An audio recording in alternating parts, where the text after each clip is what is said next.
Hello everyone, well myself Shivam from the Achievers Academy and आज first book का आखिरी chapter dissolution of partnership.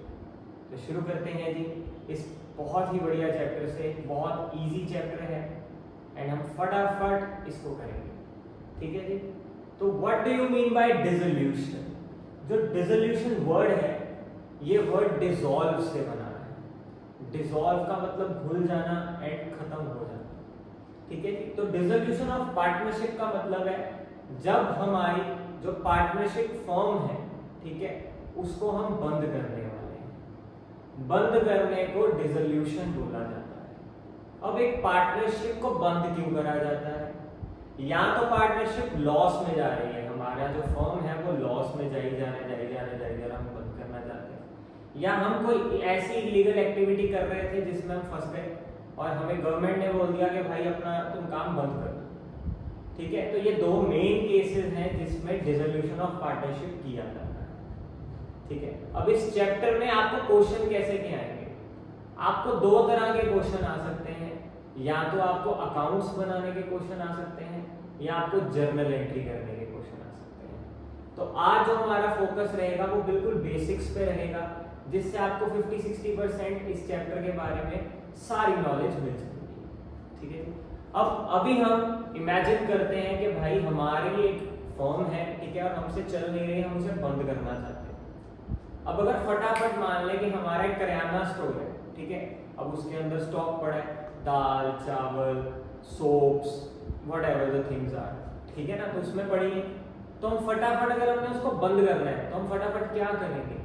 हमारे assets को realise करना शुरू करेंगे। रियलाइज करना मतलब रिलीज करना, फटाफट उन्हें बेचना शुरू करेंगे। हम ये नहीं देखेंगे कि प्रॉफिट हो रहा है कि लॉस, हम फटाफट पैसा इकट्ठा करना शुरू कर देंगे। वो पैसा इकट्ठा क्यों करते हैं?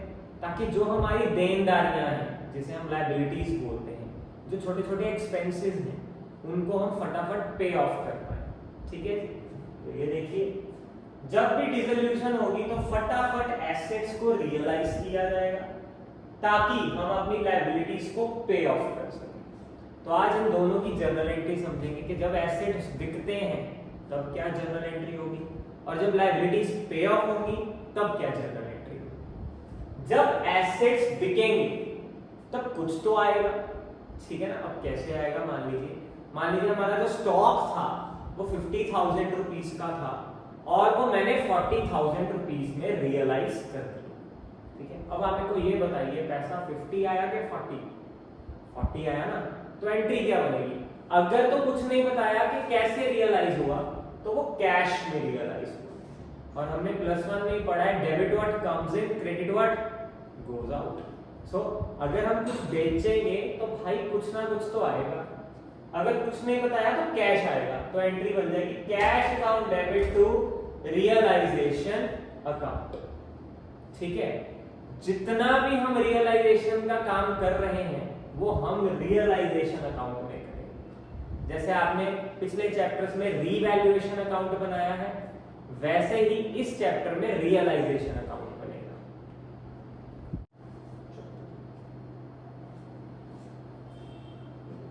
तो एसेट्स जैसे ही रियलाइज होंगे तो एक जर्नल एंट्री हमें करनी पड़ेगी, ठीक है।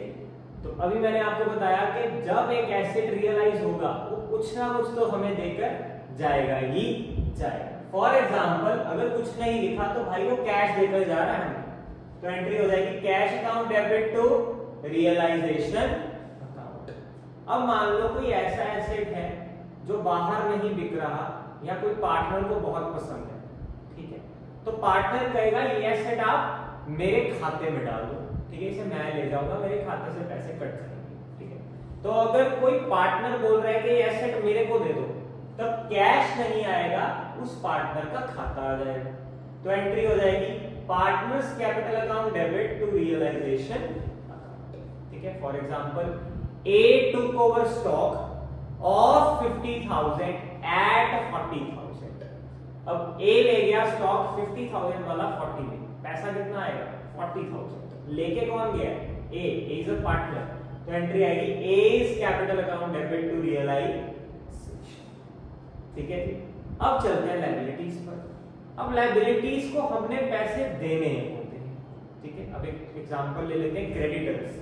क्रेडिटर्स वो लोग हैं जिनके हमने पैसे देने हैं। अब मान लीजिए क्रेडिटर है जिसका मैंने 1 लाख रुपया देना है, ठीक है। उसको पता लग गया कि भाई मैं अपना धंधा बंद कर जा रहा हूँ। वो कहता है भाई तू 10% कम दे दे तो मेरी पेमेंट कर। तो क्रेडिटर्स है 1 लाख पेड आफ्टर 10% डिस्काउंट। तो बताइए कितना बचा? 1 लाख का 10% होता है 10,000, 10,000 उड़ा दीजिए, यानी हम 90,000 की पेमेंट करते हैं। तो अगर कुछ नहीं बताया तो कैश चला जाएगा, क्रेडिट वर्ड गोज आउट, तो एंट्री आ जाएगी realisation account debit to cash account. अब यही अगर पार्टनर कहता कि ये वाली लायबिलिटी मैं संभाल लूंगा, तब आ जाता realisation account debit to partners capital. आपको जब जर्नल एंट्री का क्वेश्चन आएगा एग्जाम में, आपके स्कूल के एग्जाम्स में, ठीक है, तो एसेट रियलाइज और लायबिलिटी पे ऑफ की 2 एंट्रीज पक्का मिलेगी और आपकी इससे बहुत आराम से हो जाएगी। उसके बाद आती है रियलाइजेशन एक्सपेंसेस की एंट्री। अब जब हम धंधा बंद कर रहे हैं तो सब कुछ बेचना, करना, धरना, इसके काफी एक्सपेंसेस होते हैं, ठीक है, और वो एक्सपेंसेस भी हमें पे ऑफ करने पड़ते हैं। तो इसके लिए एक फ्लो चार्ट है जो आप फॉलो कर सकते हैं, या आपको दिख रहा होगा।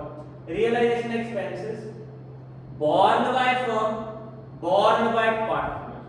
अब बोर्न का मतलब क्या होता है? बोर्न का मतलब है करतूत करना, ठीक है। रियलाइजेशन एक्सपेंस है किसके, ठीक है, उसको बोलते हैं बोर्न। अगर तो क्वेश्चन साइलेंट है तो वो बोर्न बाय फर्म है। अगर क्वेश्चन में पार्टनर लिखा होगा तो आप मानेंगे बोर्न बाय पार्टनर, ठीक है। अब उन्हें पे कौन कर रहा है? अगर तो पेड बाय फर्म है तो ये हो जाएगा, अगर पेड बाय पार्टनर है तो ये हो जाएगा। मैंने साफ साफ लिखा है कि अगर बोर्न बाय फर्म है तो रियलाइजेशन अकाउंट डेबिट हो जाएगा, और अगर बोर्न बाय पार्टनर है तो पार्टनर कैपिटल डेबिट होगा।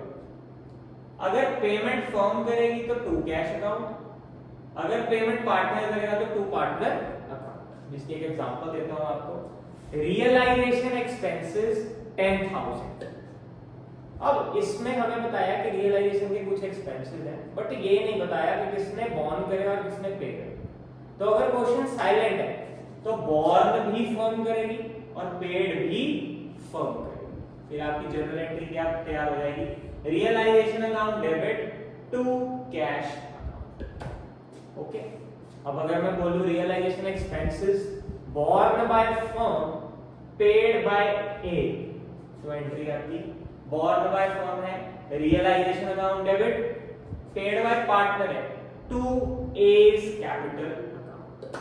आपको ऐसे इनको जोड़कर एंट्रीज कर लेनी है और आपकी फटाफट सारी एंट्रीज हो जाएगी, ठीक है जी। उसके बाद मेरे कुछ की पॉइंट्स हैं, ये मैंने आज थोड़े से ही लिखे हैं, आप पहले इन पे काम कर लीजिए फिर हम आगे बढ़ेंगे।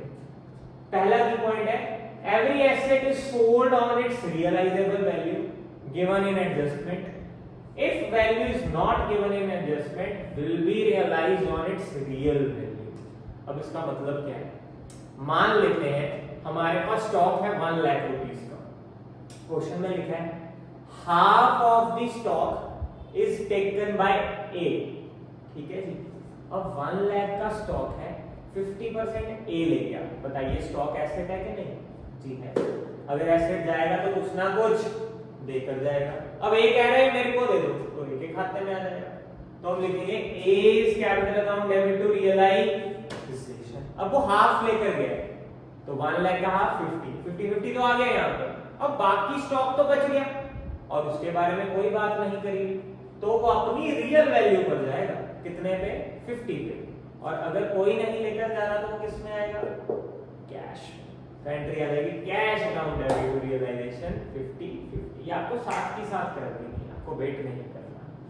ऐसे ही सेम फॉर लायबिलिटीज। अगर कुछ लायबिलिटी कोई पार्टनर पे कर रहा है, बाकी की बच गई तो वो पेमेंट होगी, कुछ नहीं लिखा तो कैश। उसके बाद सबसे मेजर है जी इनटेंजिबल एसेट्स। अगर इंटेंजिबल एसेट्स की वैल्यू बताई हुई है कि वो कितने में रिलीज हो रहे हैं, तो हम ये एसेट वाली एंट्री में कर देंगे। अगर उनकी वैल्यू नहीं बताई हुई तो उसकी कोई एंट्री नहीं होगी। क्योंकि इनटेंजिबल एसेट्स होते हैं गुडविल, पेटेंट्स, कॉपीराइट्स, ट्रेडमार्क्स। अगर इन्हें कोई हमसे खरीद ही नहीं रहा तो इनकी कोई वैल्यू है ही नहीं, क्योंकि ये एग्जिस्ट ही नहीं करते। Intangible assets are those assets which you can't see और टच, ठीक है, तो उनकी कोई फिजिकल वैल्यू नहीं होती। Same full settlement and barter system. अब मान लीजिए क्रेडिटर को मैंने 1 लाख रुपया देना है, वो मेरी दुकान पर आ गया कि भाई लाओ मेरा 1 लाख रुपया। मैंने बोला भाई मेरे पास पैसे नहीं है तो मेरा स्टॉक उठा दे। तो अगर हमारी फुल सेटलमेंट हो जाती है, ठीक है, तो उसकी कोई एंट्री होगी नहीं, क्योंकि ना कैश आया और ना ही कैश गया, ठीक है। तो आई होप आपको ये बातें सारी समझ आ गई होंगी। आप इनको देखकर अपनी जर्नल एंट्रीज करना शुरू कर दीजिए, इलस्ट्रेशंस में से करिए, ठीक है। और भी YouTube पे काफी वीडियोस हैं, उनको आप लगाइए, उनमें जर्नल एंट्रीज के क्वेश्चंस करिए, और 99% चांस है कि भाई जर्नल एंट्री का ही क्वेश्चन आपको पेपर में देखने को मिलेगा। टिल देन आप इसे कर देखिए, खुद ट्राई करिए, सेल्फ स्टडी करिए, और प्लीज पढ़ना शुरू कर दीजिए। अब काफी टाइम निकल चुका है और आगे हम हमारी सेकंड बुक भी शुरू होने वाली है। Until then, take care. God bless you all.